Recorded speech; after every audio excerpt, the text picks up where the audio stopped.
Integration means what? To ensure that coordination is maintained, coherence and solidarity, continuity is ensured. How do we ensure cooperation? Solidarity. Which part of the social system does that? Now, in places, Parsons attributes integration to the legal and judicial subsystems. So through law we ensure, through a common law, etc., we ensure that there is some template for cooperation, coordination. In other places, he attributes the religion as playing an important role in integration. Why? Because it promotes solidarity, unity, cohesion, etc. Finally is the latency function. Latency function refers to, or latency function involves pattern maintenance and tension management. Pattern maintenance and tension management.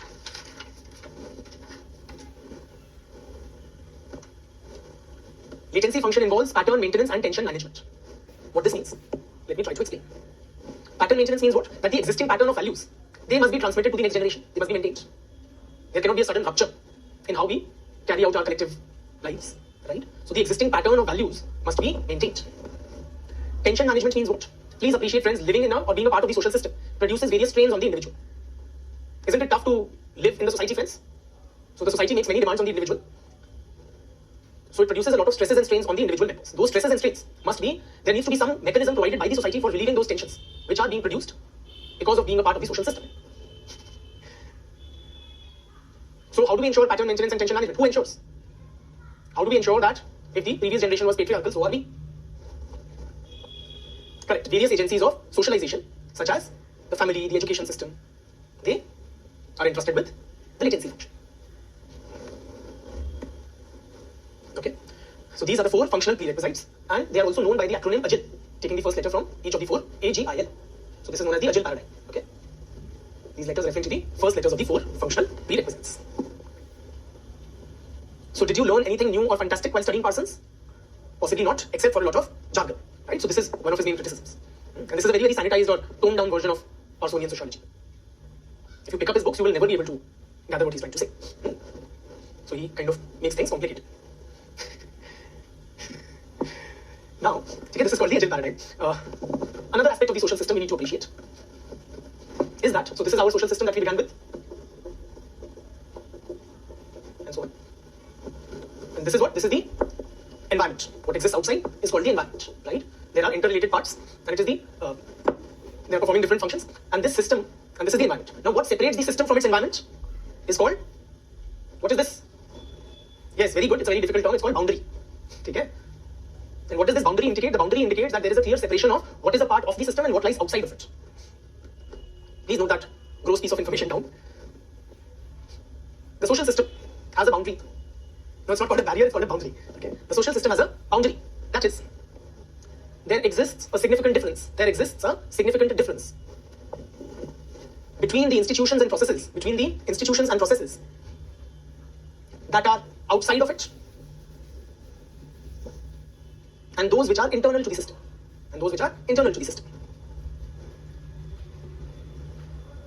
Such a clear difference exists and is maintained by the system, by the social system. I repeat, such a clear difference or a clear boundary exists and is maintained by the social system and its environment.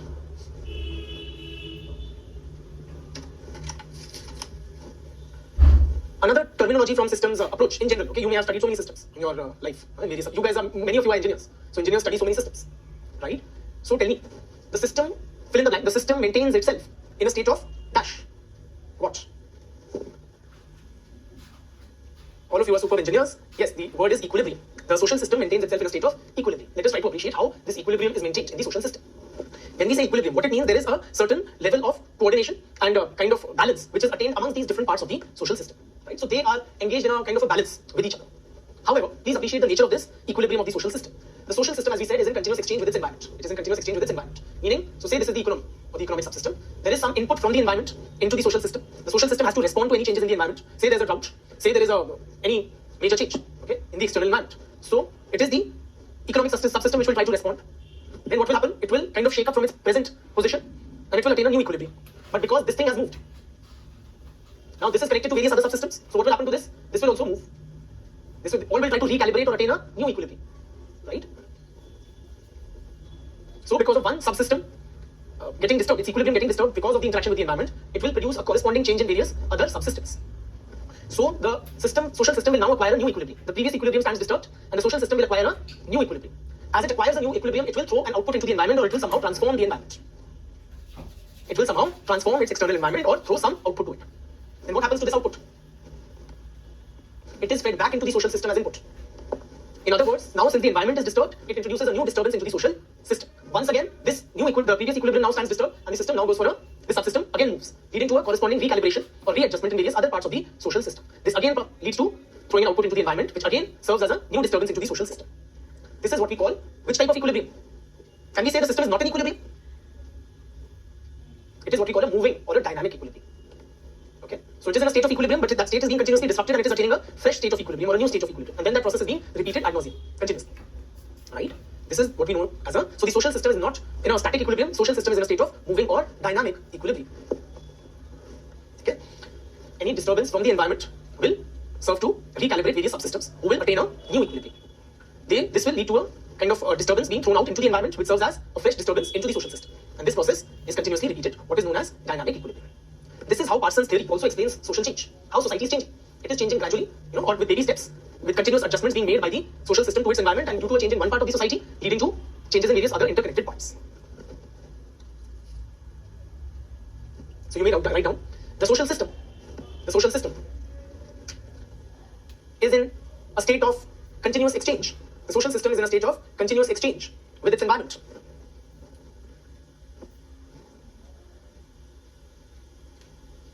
Due to which, guys, I'll have to look at the system. There seems to be a problem with the system, right? The screen flickering. So give me a second. Let me quickly wrap it up, and then we will take a break, right? And there we'll fix it. So the social system maintains itself in a state of dynamic equilibrium. The camera subsystem is not working appropriately. So this also explains social change from a functional perspective. Please appreciate. Functional theory in general is accused of neglecting or downplaying social change, but Parsons' theory of moving equilibrium in the social system kind of tries to capture social change or explain social change. However, friends, Parsons' theory is also criticized, Parsons' theory of social change, because it sees change as only gradual or incremental.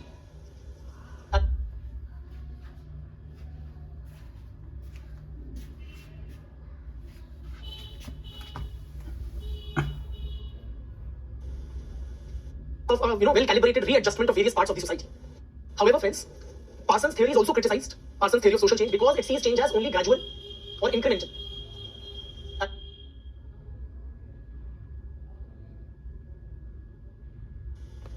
Arising out of well-calibrated readjustment of various parts of the society. Parsons' theory is also not well equipped to explain radical or revolutionary changes, abrupt changes, or disruptive changes. Which statement remained incomplete? Let me reiterate a bit. The social system, according to Parsons, is in continuous exchange with its environment, due to which it maintains itself in a state of dynamic equilibrium. Okay, that was the sentence we were discussing at the time of the camera subsystem playing through it. Okay, the social system is in continuous exchange with its interaction with its environment, due to which it maintains itself in a state of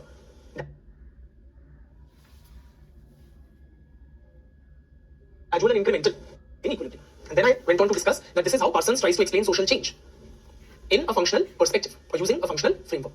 However, his theory of social change does explain or view change as gradual and incremental, as taking place in baby steps, kind of one at a time, and with continuously adaptive changes taking place. So it is criticized for not being able to explain disruptive changes, revolutionary changes, or sudden changes. With that, we are done with social system, and now we take a well-deserved 15 minutes break, in which I will try to set the system right. Okay.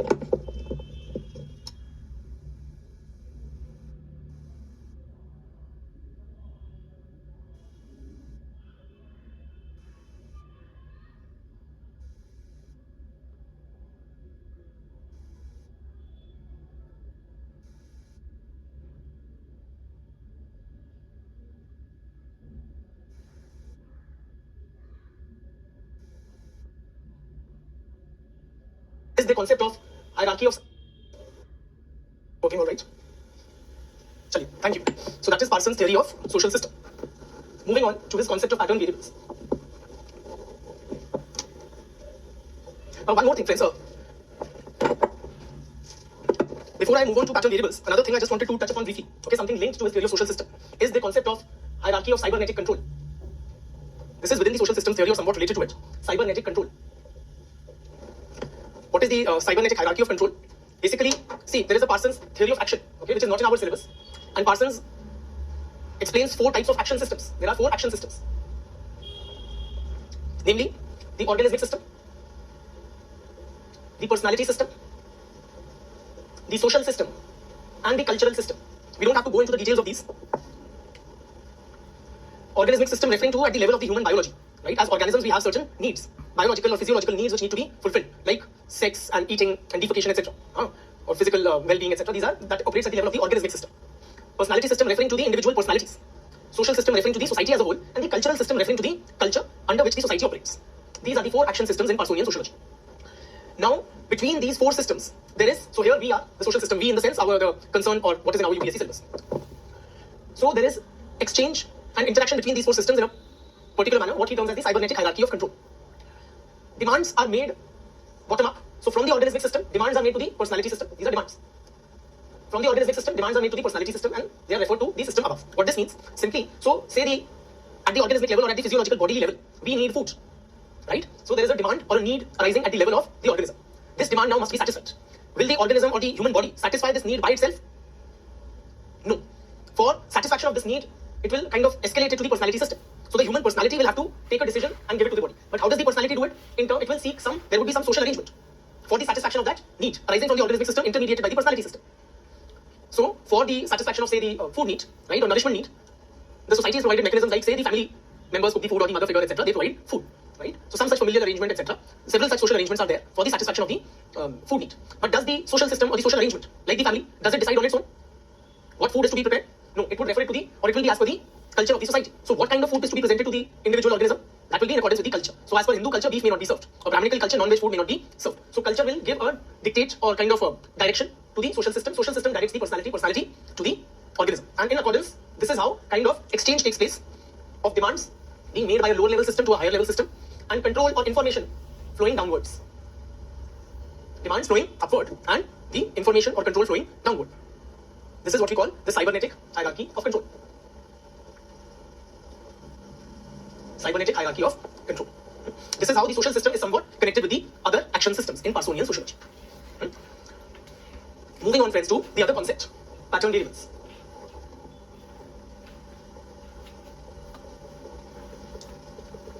If you recollect, while beginning today's discussion, I mentioned that Parsons tries to somewhat synthesize the macro approach of functional sociology with the micro approach of Weberian sociology. What is Weberian sociology? We have not yet discussed. We will as we proceed. But we had some glimpse while discussing anti-positivism, that they focus on social action, right? Beginning Weber, they start focusing on micro-level phenomena or social action and interaction, right? So this is what Parsons takes from Weber and uses that action orientation within a functionalist framework. And that a glimpse of that we get in his theory of pattern variables. Now, what does this concept of pattern variables mean? Let us try to appreciate. In any action situation, friends, action situation means what? There is a social actor or an individual person who has to act. Is he alone in an action situation? No, there is a counter actor or actors. Counter actor or counter actors. So a social actor acts with reference to a counter actor. This is the action taking place in a particular context or action situation. Right? So, for example, say imagine a classroom kind of a situation or this particular interaction. This is also an action situation. I am a social actor, but I am not acting in isolation. I am acting with reference to certain counter actors, which means you, the students. So the teacher as a social actor interacts or acts with reference to the students who are the counter actors. The action situation is what? Say in this particular, it is an online mode of teaching. There is no physical presence of the counter actors, and we are kind of interacting through a technological medium. That is the action situation. Right? Now, in any action situation, so there are numerous action situations. Imagine any social actor, any human being in any social situation. Say you are talking to your parents, you are working in an office, you are studying in a classroom. All these are action situations where there would be an actor and several or at least one counter actor or actors, and then you have to act. Act meaning you have to somehow interact with the counter actors. You will do something, right? Or somehow interact with the counter actors. You could be a patient visiting a doctor, a buyer going to a grocery shop, a student in a classroom, or simply a husband talking to your wife, or a son talking to your parents. All these are action situations in which there's an actor and counter actors. Now what Parsons says, and this is where this concept of pattern variables comes in any action situation, before an actor can act, he is confronted with a series of dilemmas. Dilemmas, the Hindi word for dilemmas would be dharma sankat, right? So the actor is in a dharma sankat or a dilemma, which he must resolve before he can act. before he can act, there are certain particularly 5 dilemmas that confront an actor, which he must resolve before he can act in any action situation. And these dilemmas are known as pattern variables. What are these 5 dilemmas? I will discuss as we proceed. Simple terms, friends, we need to have some clarity in our minds before we interact with other people. How we interact with them, we first need to have some clarity in our heads about certain 5 things. Those 5 things are pattern variables. And these dilemmas, they are in the nature of dichotomous choices. Dichotomous means a pair of polar opposites, right? So you have to pick one of the two. Dichotomous, say, for example, day and night are dichotomous, right? You can't have both, you have to choose one. Plus, minus, it's dichotomous. Yes, very good. According to Talcott, sacred and profane are dichotomous. It's either one or the other. So, according to Parsons, every social actor in any action situation, before he can act, he has to resolve 5 dilemmas, picking one from a set of 5 dichotomous choices or 5 pattern variables. Okay? Please write down what these pattern variables are. They'll become clear as we discuss those 5 dilemmas that we face. Please write down first what are pattern variables. According to Parsons, in every action situation, the social actor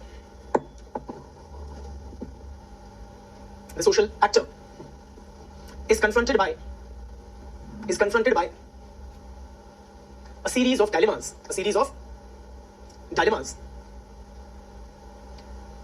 represented as pattern variables.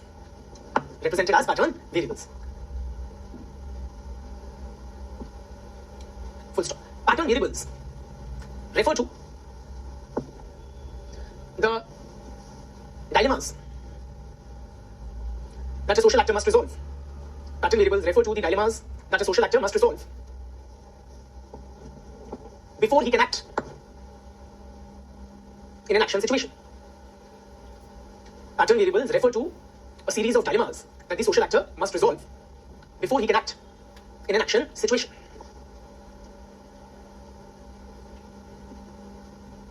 The actor must choose from 5 sets of dichotomous choices,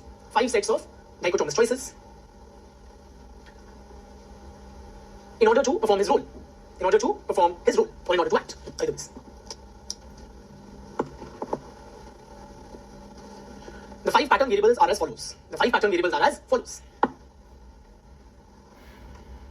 First is ascription versus achievement.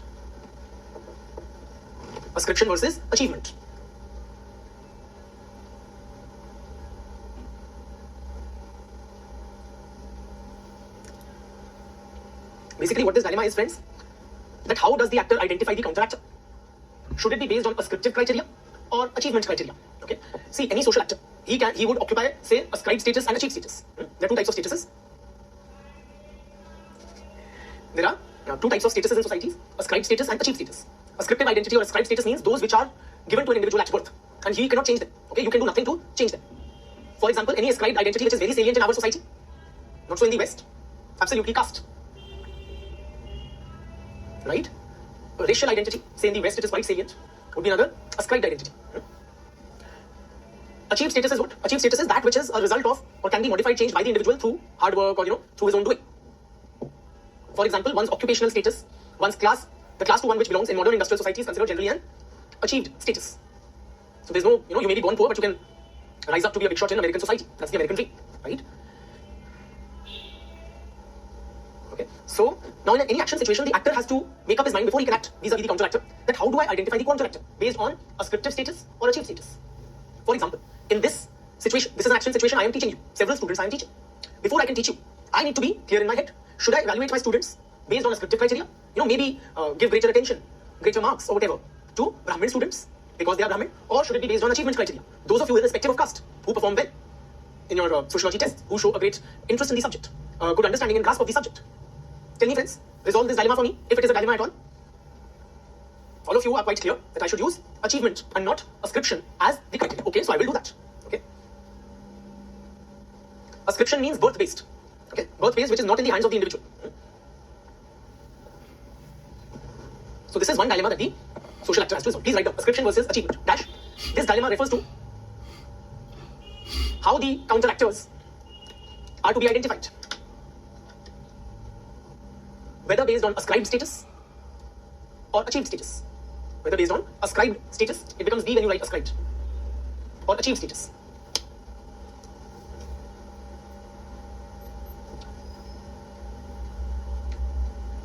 So friends, can we say that achievement criteria, I mean, it's a no-brainer, it's no dilemma at all, frankly, that we clearly rely only on achievement criteria nowadays? Or do we also use ascriptive ascribed status in certain situations in our society today? Where we will use ascriptive identity or status? Absolutely, in finalizing marriage mates, right? So say, if one has to get his daughter married, you will rely on ascriptive criteria. First thing you look at is caste. Absolutely, when I call somebody to perform, say, religious rituals at my home, what do I look for? Their caste, they should be Brahmin. Chali. The second dilemma is diffuseness versus specificity. Diffuseness versus specificity. What do you mean in English? These words, diffuse means what? Spread out, right? Specificity referring to specific, okay, very focused. This dilemma refers to, friends, regarding the scope of the relationship or the range of obligations in that relationship. So, in this dilemma, the actor has to decide on the range of obligations or what are the needs of the counter actor that he is expected to satisfy. For example, friends, and this we teachers face day in and day out. It's a very real dilemma that we encounter. How I face this dilemma as a teacher, let me explain. Are my duties towards you specific, limited to the teaching of sociology optional, or they are more diffuse, more spread out? So am I simply your sociology optional teacher? Is that my limited role? What I'm expected to do? Or is it broader than that? Am I your UPSC preparation mentor on the whole?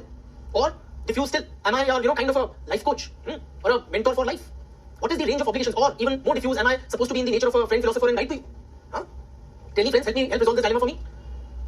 What are the expectations of the contractors? Specific and diffuse. So most of you have diffuse kind of expectations, while some are saying your job is limited, specific. Okay. So let's try. I will try to live up to your expectations. Okay? I know how successfully. Right? And some of you have taken, okay, sir, your job is kind of, we require possibly some mentoring for UPSC.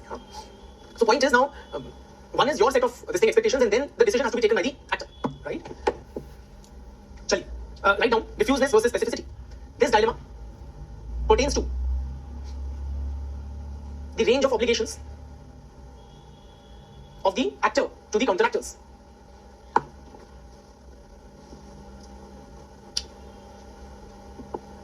The actor must decide the scope of his relationship with the counteractors. Dash. Whether the actor will satisfy a very broad range or very specific needs of the counteractors. Third,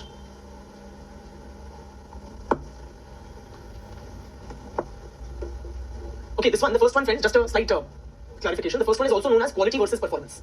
Quality versus performance. It's just another name for the ascription versus achievement pattern variable. Quality in the sense this is intrinsic or cannot be changed. It's something innate. Okay, something you are born with. Performance referring to how you do or what you can achieve. Okay, in that sense, performance. Chali. Third being ascription, achievement, diffuseness, specificity. Particularism versus universalism. Particularism versus universalism.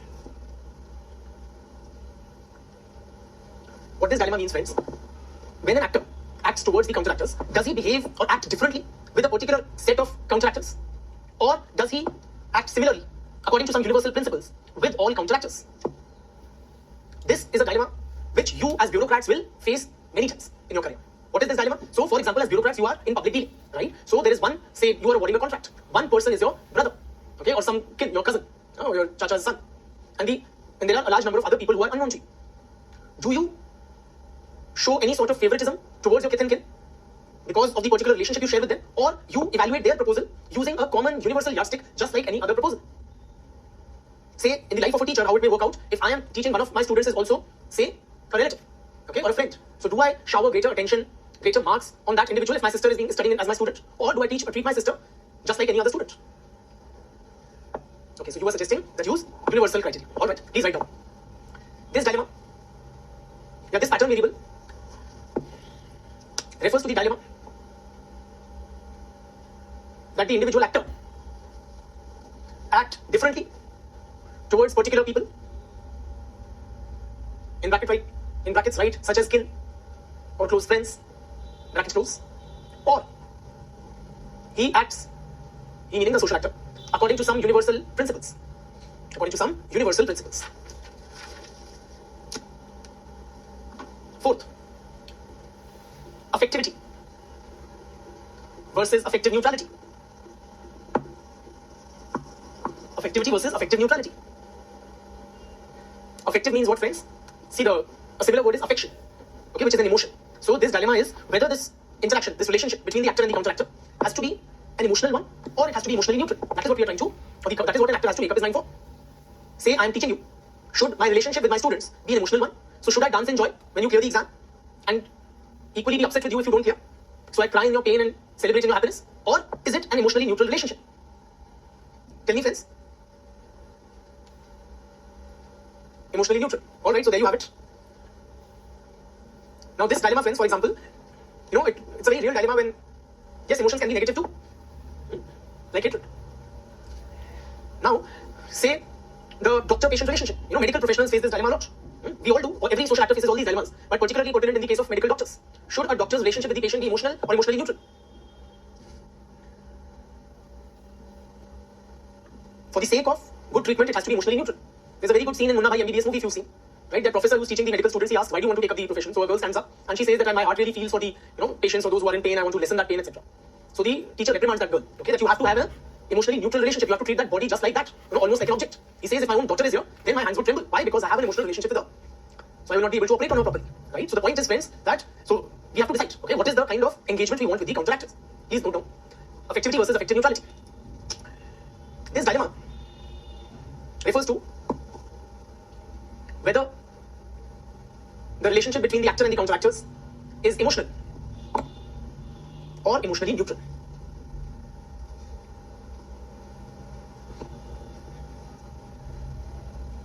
Okay.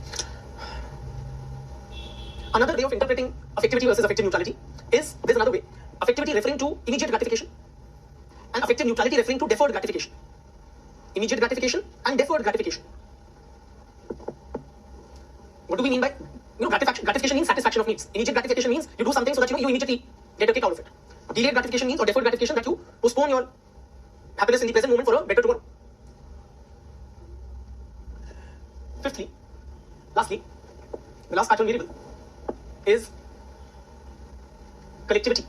Collective orientation versus self-orientation. Collective orientation versus self-orientation.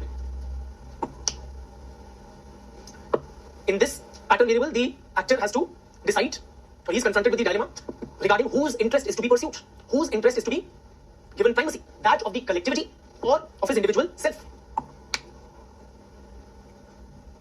This pattern variable, please write down, refers to the dilemma in which the social actor has to decide whose interest is to be given primacy.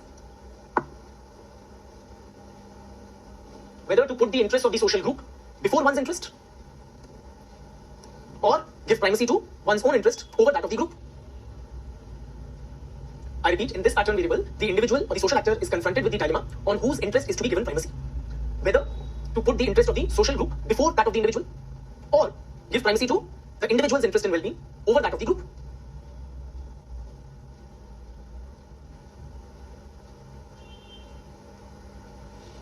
Again, friends, I as a teacher do face that dilemma.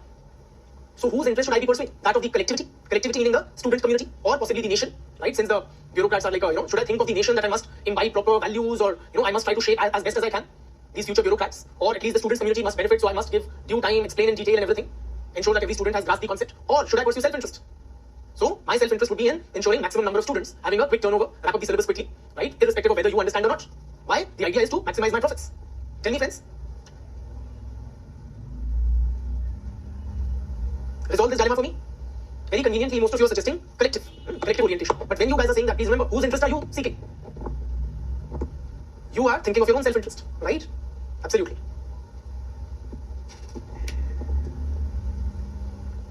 Many, as bureaucrats, you will also face this dilemma. Why only teachers? Each and every one of us as social actors would confront this dilemma, right? So as bureaucrats, you would have any number of opportunities to make money through illegal means, fill your own pockets, possibly at the cost of public interest, or should you give interest to primacy to public interest, rather than your own personal gain?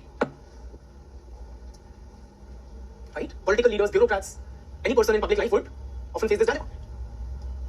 Many of you saying you will give primacy to public interest, but we will see.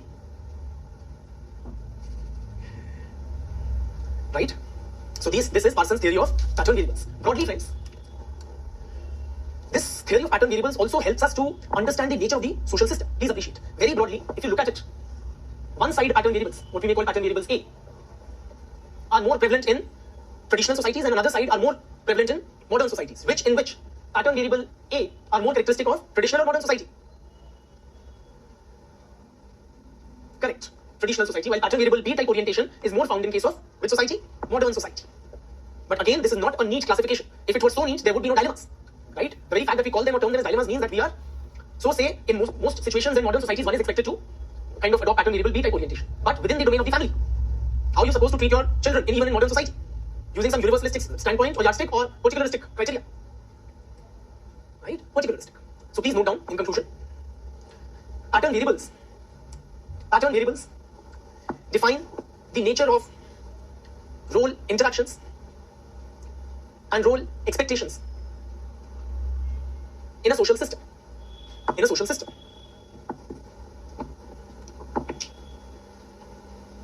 Full stop. Also, pattern variables provide an overall direction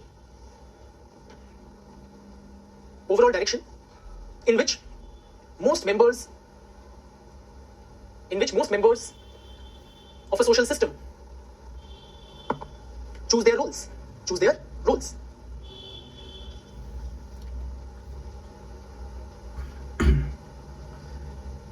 Full stop. As the social system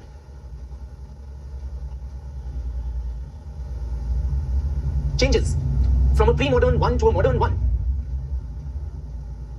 I repeat, as a social system changes from a pre-modern one to a modern one,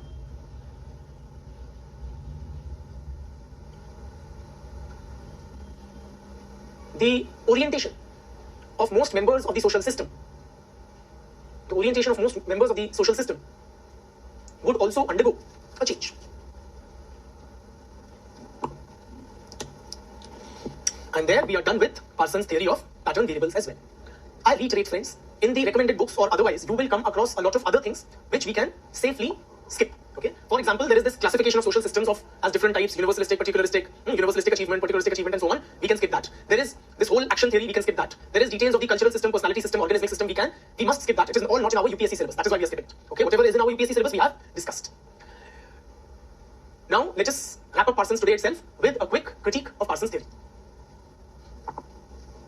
Now, Parsons' writings have been criticized on various grounds as follows. I repeat some of which I have already mentioned earlier. A, for making sociology unnecessarily jargon-laden, for outlining two grand theories, which is too ambitious a project. Okay, he claimed that these can be used to explain any social reality. Because he glorified American society and culture in his writings. When he says theories are criticized as grand, in contrast, his own student Merton, okay, he proposed what are called as middle range theories, okay, which are not so pompous, so ambitious that they would claim to explain every social reality. Merton proposes, in contrast, middle range theories. His theories are also criticized for not having a sufficient empirical basis. So he is only concerned with theorizing and not with ensuring any empirical testing or application of his theory. So his theories are criticized for not having a sufficient empirical basis.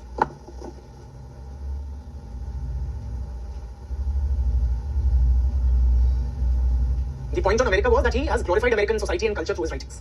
Basically, he's interpreted it in functional terms. So he ignores or downplays the role of conflict, violence, disunity, oppression, and exploitation in society. So all the functional criticisms would also apply. That he assumes a value consensus and so many things.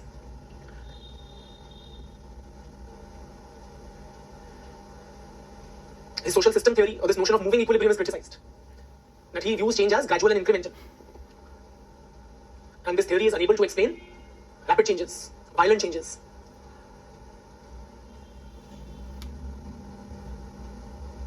I'm quickly reiterating all the criticisms that I have explained till now. Criticized for glorifying American society and culture. He wrote broadly in functional terms, assuming a value consensus, considering that American values are basically Christian values, okay, born out of Christianity, assuming value consensus, seeing various social arrangements as somewhat beneficial for the whole society. Then he is criticized for his grand theories, which he claims have universal application. Thirdly, his theories lack empirical rigor, okay, or there is not adequate empirical basis for his theories. Fourthly,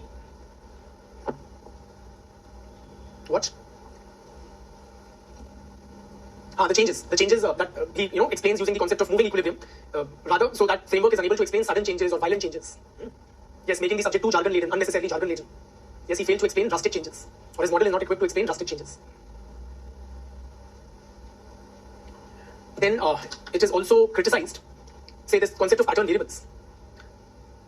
That this is not a comprehensive kind of a list of dilemmas that social actors face. You are a social actor, you tell me, are these the only dilemmas that we face? Numerous others, possibly. Numerous others. Also, friends, are these dilemmas that we face? Parsons posits them as if they are dichotomous choices. One has to pick either one. Is that really so? In fact, in most practical action situations, in practical life, what do we choose? Do we choose one or the other? Or some third thing? Absolutely, most often we try to land somewhere in the middle. Also, Parsons posits them as if they are antithetical to each other.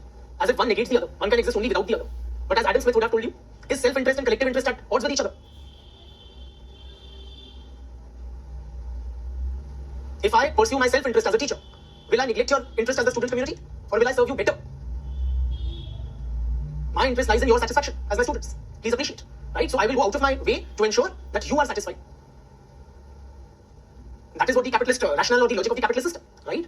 It is not from the benevolence of the baker, the butcher, or the brewer that we expect a daily dinner, but from their concern for their own self-interest. So point is, friends, that the two are not necessarily antithetical to each other as Parsons presents them. The two, and oftentimes the social actor may take a middle path, or kind of, partake a bit from both types, what Parsons presents as polar opposites. So, say this teacher-student relationship, is it to be emotional or completely emotionally neutral? Practically. It's possibly somewhere in the middle, right? So I won't become your, chuddy buddy in the next 3 months possibly, but then I won't be completely, made of stone. There would be some degree, definitely a warmth, right, and that humane element and a emotional kind of a connect between a teacher first and a student. But of course, it won't be like that of, say, a husband and wife or a parent and child. But it won't be as complete strangers either. Right? To his credit, friends, okay, so we've criticized the guy enough. Let's leave on a good note. To his credit, Parsons played a very important role in American sociology, giving it direction and defining its contours. Parsons' heydays were somewhat like in 1950s and all. Okay. He left a very profound impact on the discipline of sociology, particularly American sociology. To his credit, he gave a functional theory, which was, which is generally accused of having a status quo bias, but he explained social change within a functional framework. Contours means the broad outline, the shape. It's an English word, it's not a sociology word.